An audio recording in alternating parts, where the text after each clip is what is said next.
फिर शांत हो जाएंगे, आप थोड़ा सा देखेंगे, वीडियो बन रहा है, आप सब लोग देखें। पढ़ेंगे इतिहास का चौथा चैप्टर जिसका नाम है भारत में राष्ट्रवाद। भारत में तो भारत हमारा एक देश है, एक में राष्ट्रवाद। राष्ट्रवाद किसे कहते हैं? अपने देश के प्रति प्रेम की भावना को राष्ट्रवाद कहते हैं। ठीक है। अब इस चैप्टर में भारत में राष्ट्रवाद में ज्यादातर गांधी जी के बारे में ही पढ़ना है, इसलिए हमने लिख दिया गांधी, यानी गांधी जी के बारे में बता रहे। उसके बाद थोड़ा बहुत बचेगा चलेंगे किताब से। पहले गांधी जी को निपटा देते हैं। गांधी जी की जन्म की चर्चा करें तो गांधी जी का जन्म 2 अक्टूबर 1869 ईस्वी में गुजरात प्रांत के पोरबंदर नामक स्थान पर हुआ। कहाँ हुआ था? गुजरात राज्य के पोरबंदर नामक स्थान पर हुआ। इनके बचपन का नाम क्या था? मोहनदास करमचंद गांधी। इसके पिता का नाम करमचंद गांधी। देखो, इसका नाम है मोहनदास करमचंद गांधी, जबकि पिता का नाम करमचंद गांधी, मतलब यहीं से है पिता का नाम। इसकी माता का नाम पुतली बाई। इसको ऐसे याद करो, अरे माता पुतली के हउए ललनमा, जकर 2 अक्टूबर के हउए जन्ममा। मतलब माता पुतली के लड़का है गांधी जी, 2 अक्टूबर का जन्म हुआ था। आगे देखो, 1869 ईस्वी में इसका जन्म हुआ और 1883 ईस्वी में गांधी जी को विवाह हो गया। उस समय बाल विवाह चलता था, बचपन में ही विवाह कर दिया जाता था। 1883 ईस्वी में विवाह कर दिया गया था। किसके साथ?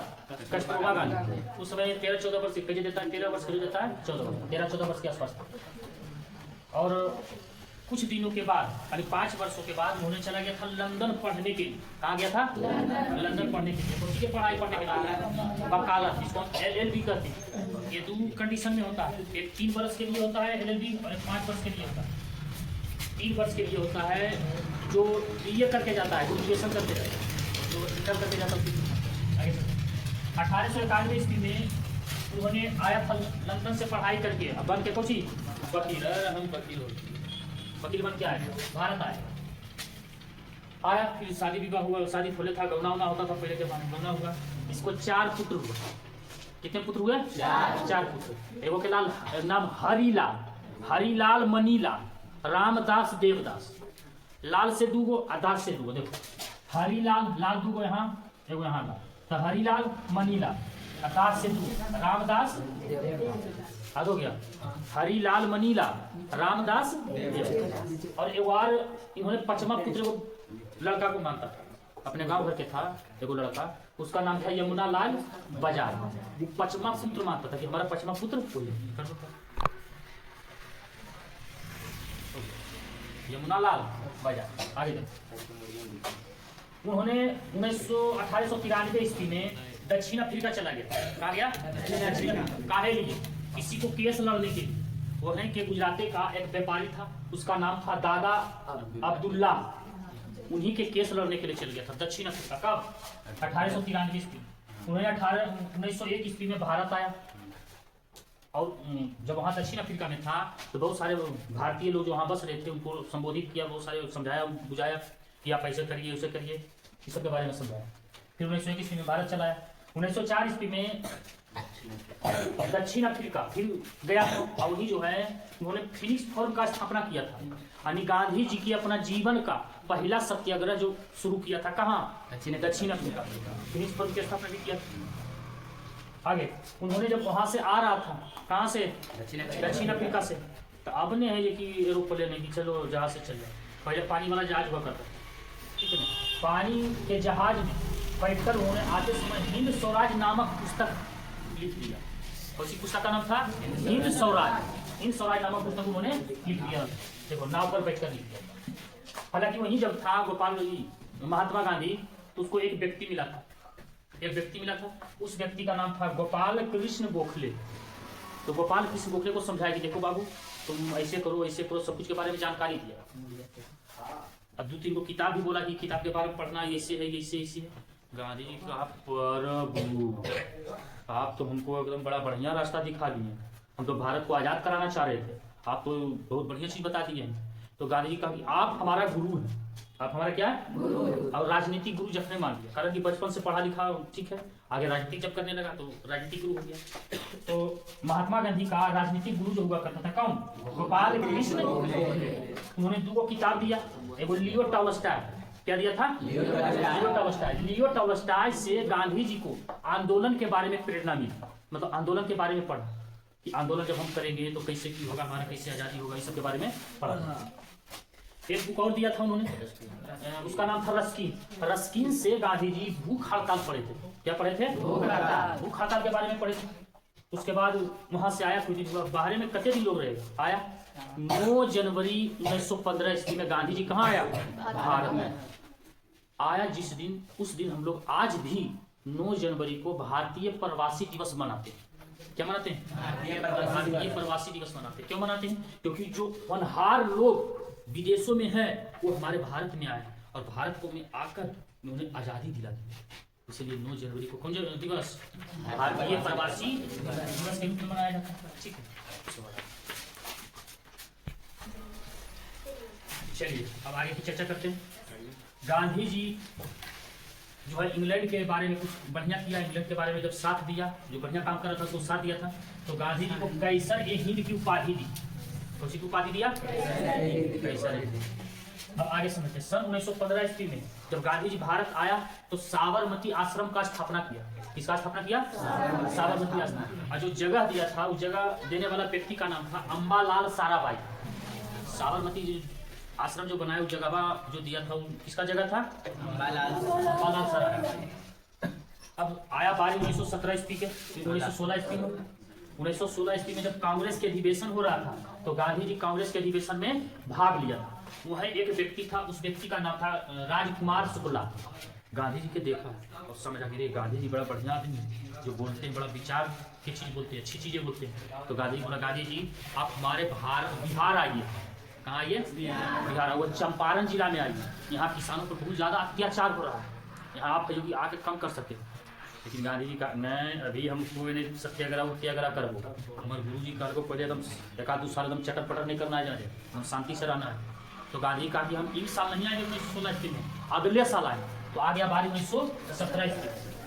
17 ईस्वी में आया तो वहाँ चंपारण में आया। कहाँ आया? चंपारण। चंपारण एगो जिला है भारत का, बिहार का सबसे ईस्ट साइड में, उत्तरी बिहार साइड में। वहाँ आया और चंपारण सत्याग्रह कर दिया, यानी भूख मतलब सत्याग्रह पर बैठ गया। वहाँ के लोग आया, मतलब इसमें बोलता था कोची चंपारण सत्याग्रह।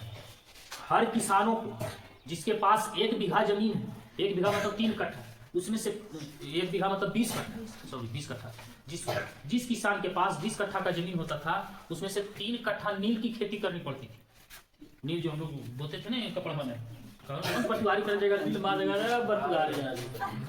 तो नील का खेती करना पड़ता था उसको। और सबसे खराबी चीज था, जो खेता में नील बोएगा नहीं वो खेता बंजर हो जाया करता, खराब हो जाया करता।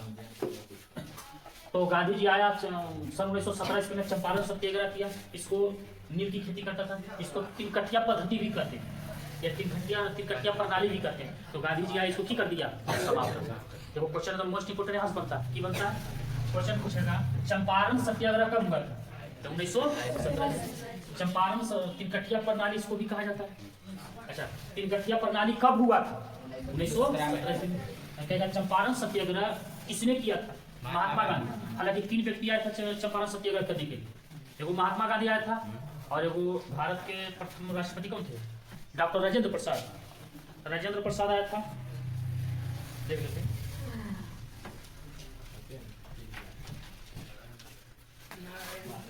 राजेंद्र प्रसाद आया था और अनुग्रह नारायण सिंह आया था।